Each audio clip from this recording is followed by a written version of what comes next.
Hola, bienvenidos nuevamente. Comenzamos ahora con el segundo texto titulado El crecimiento y las medidas del cuerpo, que fue publicado en la revista de divulgación científica para jóvenes llamada De Acuerdo, que tiene muchos artículos que realmente resultan útiles y entretenidos para quienes quieren iniciarse en temas científicos. Recuerden, por favor, que es imprescindible que antes de haber visto los videos hayan leído el texto que vamos a trabajar.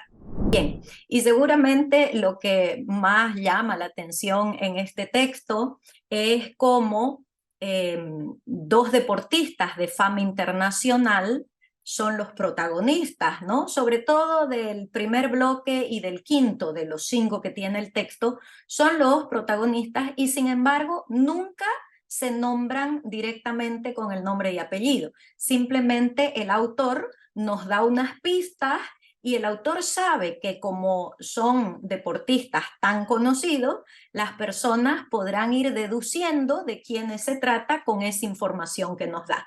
Revisemos cuáles son esas pistas, esas huellas que nos va dejando el autor para reconocerlos. Dice que son dos deportistas de fama internacional, que nacieron en Latinoamérica, que se apasionaron por el mismo deporte siendo niños, que se destacaron en academias deportivas infantiles, que se los consideró promesas con potencial para ser jugadores profesionales, que se transformaron en ídolos de multitudes, que esas multitudes gritan sus hazañas deportivas, y luego nos dan algunas pistas un poquito más específicas de cada uno de ellos, ¿no?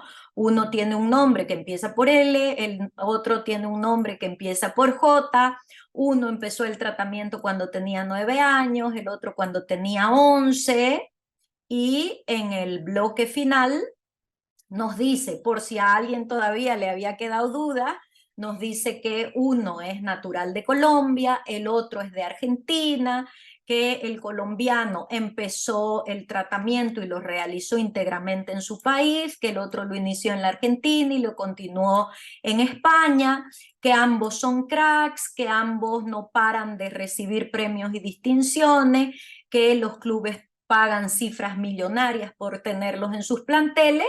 Y por si todavía nos falta información, uno de ellos lleva por apodo el nombre de un insecto diminuto y el otro reside en Qatar. En realidad no reside en el momento de nuestra lectura, sino en el momento de publicación del texto.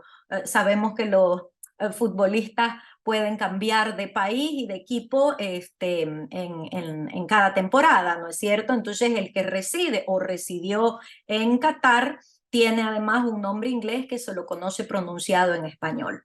Entonces, lo interesante del texto es que el lector tiene que ir recogiendo las pistas que ha ido el autor dejándonos a lo largo del texto, ir armándolas para reconocerlos, ¿no? Para saber, para poder llegar a quiénes son.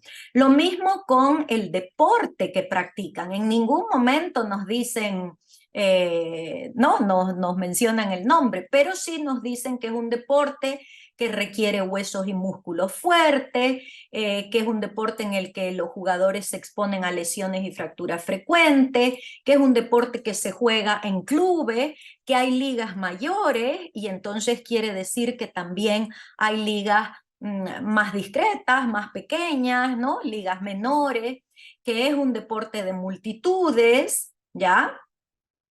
Y eso en el bloque 1 y en el bloque 5. Ahora, los bloques 2, 3 y 4 tienen de alguna manera otra red temática, ¿no? Habla ya de medicina y de metrología, ¿no? Esta disciplina que se encarga de las medidas, en este caso de las medidas antropométricas, ¿no? Es decir, las medidas relacionadas con humano, ¿no? Con el cuerpo humano.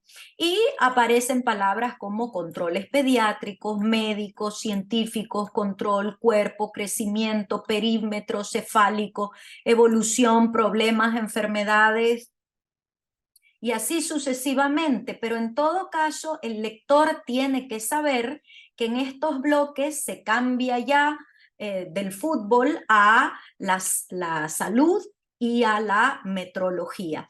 Y cada una de las palabras que aparezca en el texto, dependiendo del bloque en el que aparezca, va a ser interpretada en esa temática. Y entonces, si por ejemplo en el texto se nos dice que los niños son menudos, fíjense qué nos dice el diccionario de la lengua española sobre la palabra menudo. Es un diccionario libre, de acceso libre, no hace falta pagar, es gratuito. Buscamos diccionario de la lengua española, de la Real Academia Española, escribimos aquí el término, yo ya lo he buscado para ustedes, menudo, menuda, y dice, menudo, ¿no? De tamaño pequeño, dicho una persona pequeña y delgada, despreciable o de ninguna importancia, plebeyo, vulgar, exacto, que examina y reconoce las cosas con gran cuidado y menudencia. Entonces, cuando en el texto se está hablando de niños y aparece la palabra menudo, sabemos que no se va a referir al significado de despreciable o de poca o ninguna importancia, o no va a ser esta la acepción, la número 4, utilizada, plebeyo o vulgar, sino que se va a utilizar el sentido específico de pequeño tamaño, o dicho de una persona pequeña y delgada, sobre todo tratándose de niños. Lo mismo ocurre con la palabra control o patrón, fíjense. Patrón, la busco, colocan ahí la palabra patrón, consultan y fíjense que le sale la palabra patrón con todas sus acepciones. Las acepciones son los significados, los sentidos ya específicos que tiene una palabra, en este caso polisémica, es decir, con mucho significado.